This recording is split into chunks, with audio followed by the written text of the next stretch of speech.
10 ఏళ్ల తర్వాత గుర్తొచ్చింది ఆ విషయం రాజేంద్రనారెడ్డి గారు. 2018-19 ఎన్నికల ముందు ప్రత్యేక హోదా కోసం ఆయన అన్ని యూనివర్సిటీల్లో మీటింగ్లు పెట్టాడు. యువత అందరికి ఉద్యోగాలు వస్తాయి, ప్రతి జిల్లా కేంద్రం హైదరాబాద్. అయితే ఇప్పుడు కరెక్ట్గా మళ్ళీ ఎన్నికలు వచ్చాయి.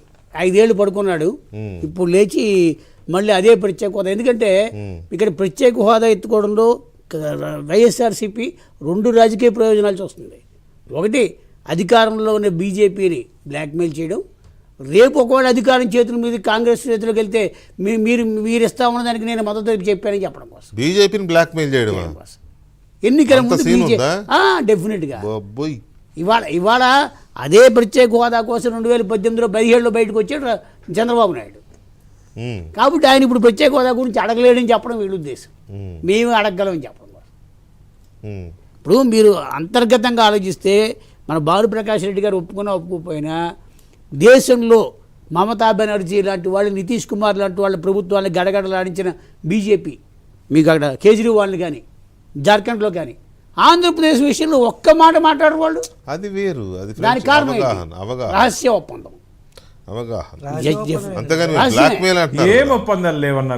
మీకు కనపడదా? మాకేం కనపడలా. ప్రసాద్ అన్న మీకు కనపడతా ఒప్పందాలు, మాకు కనపడట్లే. అలా ఒప్పందాలు చేసుకున్నారు కాబట్టి ఆయన ఇన్ని తప్పులు చేసినా ఎంత అధపతానికి రాష్ట్రాన్ని తీసుకెళ్ళిపోయి మీరు మాట్లాడట్లేదు.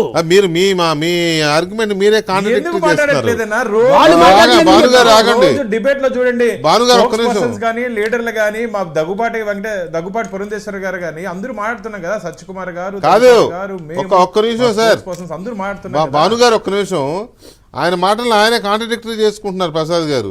ఒకవైపు ఏమో బీజేపీని బ్లాక్మెయిల్ చేయడానికి అంటున్నారు, ఒకవైపు ఏమో బీజేపీతో ఒప్పందం అంటున్నారు. ఈ రెండిట్లో ఏది కరెక్ట్? అన్నది జగన్మోహన్ రెడ్డి ఏదైనా చేయగలడు. బీజేపీని బ్లాక్మెయిల్ చేసే ధైర్యం ఉందన్నా? బీజేపీని బ్లాక్మెయిల్ చేసే ధైర్యం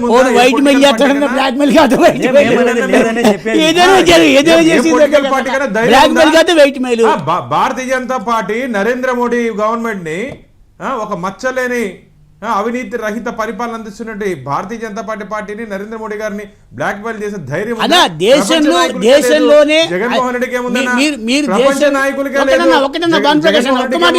ఇప్పుడు దేశంలో నిజాయితీ ప్రభుత్వం నిలువెత్తు నిదర్శనం అని మీరు చెప్పుకుంటున్న నరేంద్ర మోడీ ప్రభుత్వం ఒక అత్యంత అవినీతి ప్రభుత్వాన్ని ఎందుకు మద్దతు చెప్పు?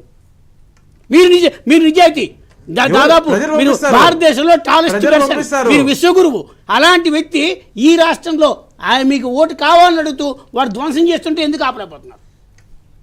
ఒక్క విషయంలో స్పష్టత డే టు డే యాక్టివిటీస్ లో సెంట్రల్ గవర్నమెంట్ ఇంటర్ఫియర్ అవ్వచ్చా? ఫెడరల్ సిస్టమ్ లో డే టు డే యాక్టివిటీస్ లో సెంట్రల్ గవర్నమెంట్ ఇంటర్ఫియర్ అనేది ఫలాయవాదం అన్న.